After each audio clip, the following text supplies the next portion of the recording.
transcurso del conflicto armado en Ucrania, que hoy viernes cumple 205 días, se da cuenta de cómo la Unión Europea alimenta la guerra financiando la compra de armas a Ucrania, dinero comunitario que inicialmente se movilizó 500 millones, pero la partida ha ido creciendo y ya son 2.500 millones desde el estallido del conflicto. Hay que tener en cuenta que el dinero procede del Fondo Europeo de Apoyo a la Paz, FEAD, con una dotación de 5.692 millones de euros para el periodo 2021-2027, siendo un instrumento extrapresupuestario destinado a reforzar la capacidad de la Unión. Repito, de la Unión.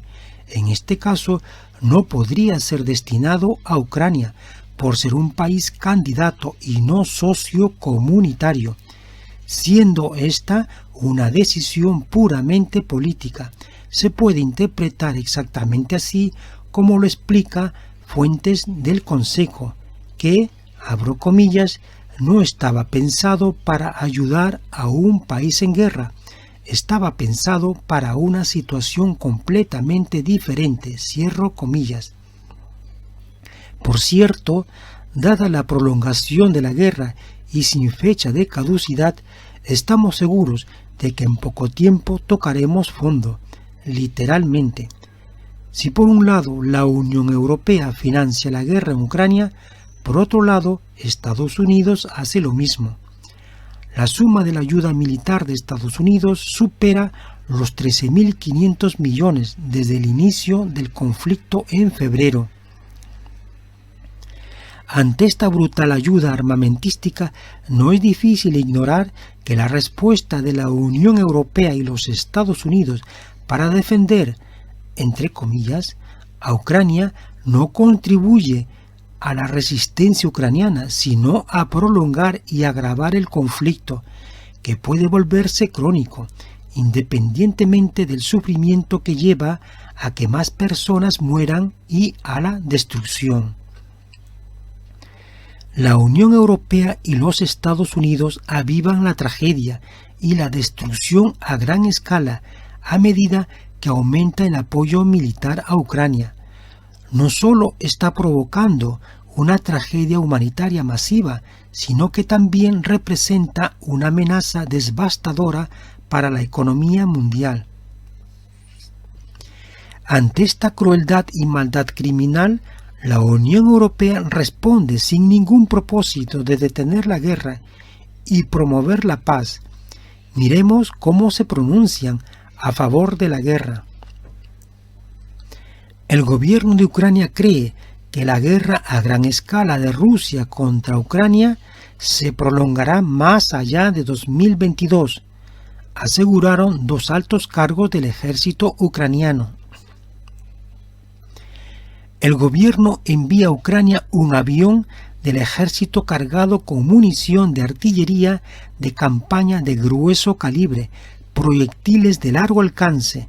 Se trata del quinto vuelo con armamento donado a Ucrania por España en los últimos días.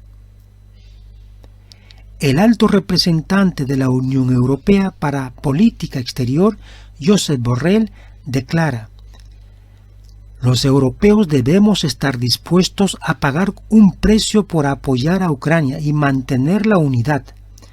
No enviar armas a Ucrania habría sido una inmensa hipocresía y un fallo histórico. Incrementaremos en otros 500 millones nuestra contribución al apoyo militar a Ucrania. La Unión Europea acuerda una misión de entrenamiento militar para el ejército ucraniano. El país norteamericano es, con diferencia, el que más asistencia militar ha proporcionado a Ucrania en términos absolutos, el equivalente a 25.000 millones de euros, según los datos recopilados por el Instituto Kiel. 20 de los 27 países de la Unión Europea envían armas a Ucrania, En concreto, la lista la conforman República Checa, Polonia, Francia, Bélgica, Alemania, Suecia, Finlandia, Países Bajos, Dinamarca, Portugal, Italia, Rumanía, Croacia, Eslovaquia, Luxemburgo, Grecia, Lituania, Letonia, Estonia y España.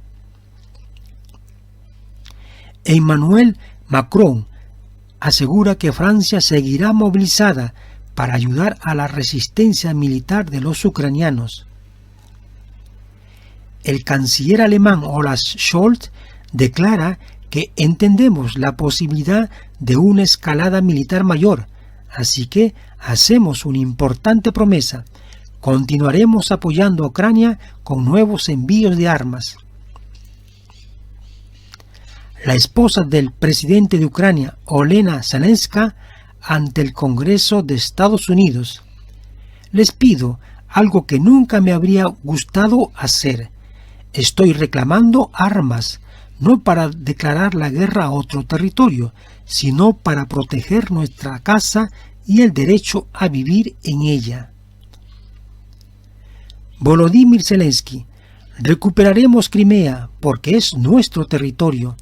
Ucrania está volviendo a sí misma y recuperará la región de Kharkov, la región de Lugansk, la región de Donetsk y la región de Zaporilla, la región de Jersón, Crimea y definitivamente toda nuestra área de agua del Mar Negro y del Mar de Azov, desde la isla de las Serpientes hasta el estrecho de Kerch.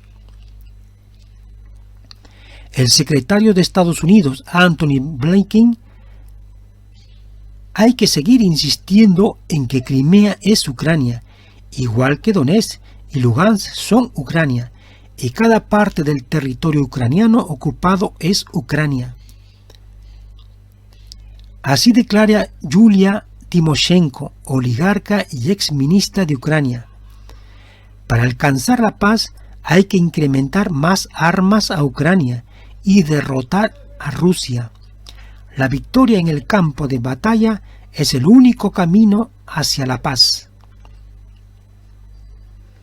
Hemos visto un ejemplo atroz de la crueldad y el desprecio por la vida humana por parte de la Unión Europea, Estados Unidos y la OTAN, y sus aliados, que han convertido la guerra en un instrumento de intereses políticos, cuyas acciones no impiden la destrucción de vidas humanas hacia la paz, sino todo lo contrario, contribuyen a aumentar la guerra y la violencia. Son conscientes del daño que causa el envío de armas a Ucrania y del peligro que representa la guerra como un desastre. No les importa en absoluto la humanidad como su destino, sino los intereses que persiguen, es decir, un mayor poder y control mundial. No es un error de percepción de Wang Yi, ministro de Asuntos Exteriores de China, cuando dijo: lo más peligroso sigue siendo la aspiración de la hegemonía y la opresión de los demás. Y lo mismo señala el ministro de Relaciones Exteriores de Rusia, Sergei Lavrov, que lo que sucede en este momento en el mundo no es solo y no es tanto sobre Ucrania, sino un intento de imponer un nuevo orden mundial.